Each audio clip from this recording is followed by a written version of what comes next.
Imagine a prison built not for justice, but for control. In 1812, the first formal prison in colonial Africa opened in Sierra Leone, marking the beginning of a brutal era. This was not about rehabilitation. It was about power.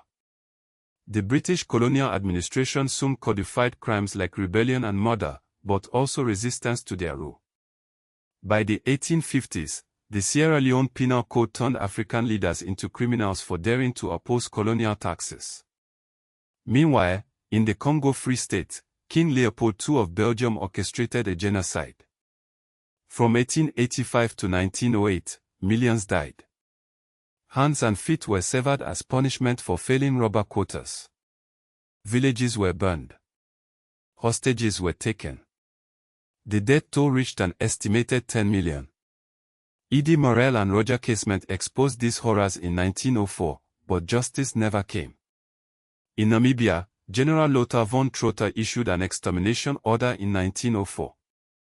The Herero and Nomokwe people were driven into the desert. 80% of the Herero population perished. The French in Algeria were no less brutal. From 1830 to 1962, they massacred hundreds of thousands. In 1845, General Policia burned alive Algerian refugees hiding in caves. The Ivory Coast saw similar atrocities. French forces slaughtered indigenous populations resisting rubber collection. Whipping was the colonial punishment of choice. It was daily, it was brutal, and it was designed to break spirits. By the 1950s, punishments in Tanganyika were 3 times harsher than in Britain. Past laws in South Africa and Kenya criminalized movement, tying African labor to incarceration. The legacy of these crimes is still with us. Prison gangs in Johannesburg and Lagos trace their roots to colonial policies. Legal systems remain tangled. Reparations movements are growing.